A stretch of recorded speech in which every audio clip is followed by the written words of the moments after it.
à Bruxelles. Bonjour Xavier Hofer, vous êtes criminologue. Je voulais revenir avec vous sur le profil qui se dessine de ces terroristes et notamment du kamikaze français. Qu'est-ce que ça vous inspire ?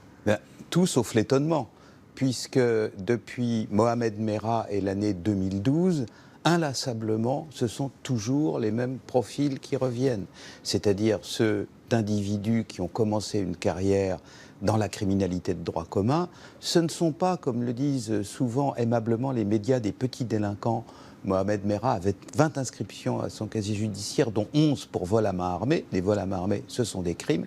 Et donc ces individus-là, à un moment donné, et il est important de savoir lesquels, car naturellement, en haut de l'entonnoir, vous avez quelques milliers d'individus et à la fin, vous avez quelques bombes humaines. Ces individus basculent dans le fanatisme et à un moment donné, passent à l'acte. Alors manifestement, ce Français, il n'avait jamais purgé de peine de prison. Pourquoi les services de renseignement ne sont pas capables aujourd'hui d'anticiper le moment où il bascule, justement, où il passe à l'acte ? Alors, c'est toute la question. Notons d'abord ce que tous les criminologues savent, c'est qu'on n'est pas toujours arrêté pour l'infraction la plus grave qu'on a commise, et le fait qu'il n'ait pas fait de prison ne signifiait pas qu'il n'ait pas commis de crime grave. Il avait simplement jamais été attrapé pour ça.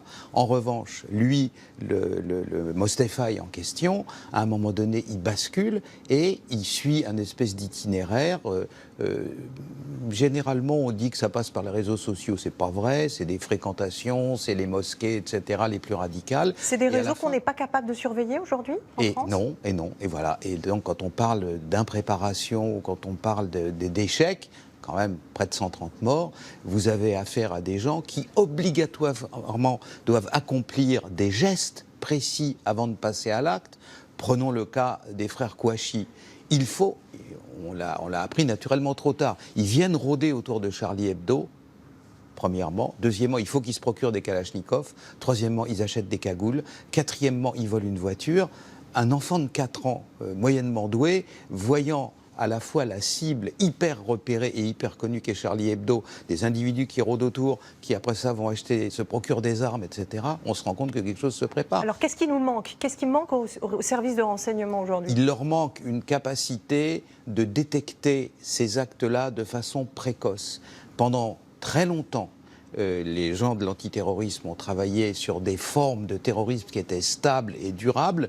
Pendant la guerre froide, vous aviez des groupes terroristes comme celui d'Abou Nidal qui, en 17 ans de vie, ont déménagé 2 fois. Ils sont passés de Bagdad à Damas et de Damas à Tripoli. Maintenant, c'est du lait sur le feu. Vous avez autre chose que des organisations. Vous avez par exemple des fratries, 2 frères. Donc, le paysage du terrorisme a changé. Ceux qui passent vraiment à l'acte et qui tuent vraiment sur le sol français n'ont plus rien à voir à ce qu'il était avec il y a une décennie ou même 2. Et donc c'est ça qu'il faut apprendre à déceler à temps.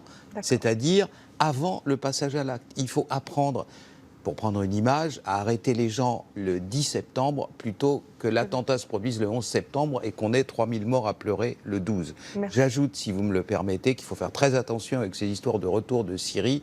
Cette fois-ci, naturellement, l'enquête est en cours, mais il y a une sorte d'obsession du retour de Syrie à la DGSI, et les fois précédentes, à chaque fois, ils ont fait le coup de raconter aux journalistes qui reviennent de Syrie. Jusqu'à présent, ça n'était jamais vrai. Donc attention à ce qui tient à la réalité des choses. Ils peuvent prendre l'initiative en restant en France. Bien entendu. C'est ce que dans notre langage, on appelle les recalés du djihad, ceux qui n'ont pas pu partir là-bas ou qui n'ont pas voulu. Koulibaly, le tueur de l'affaire du hypercacher, il était resté en France exprès pour passer sous le radar, pour ne pas se faire repérer, donc ils ne sont pas tous idiots. Et ensuite de quoi, vous avez affaire à des gens qui ont été en Syrie, comme Mehdi Nemmouche, et qui ont été refoulés parce qu'il ne faisait pas, intellectuellement, il était un peu juste, il mettait ses copains en danger. Donc on lui a dit, rentre en Europe, essaye de tuer des juifs comme tu pourras. Il a regardé dans le bottin, il a trouvé musée juif, donc il a dit, on va aller. Des initiatives personnelles. Des individus un peu simples. Et dangereuses. Oui. Merci beaucoup, merci pour cette analyse.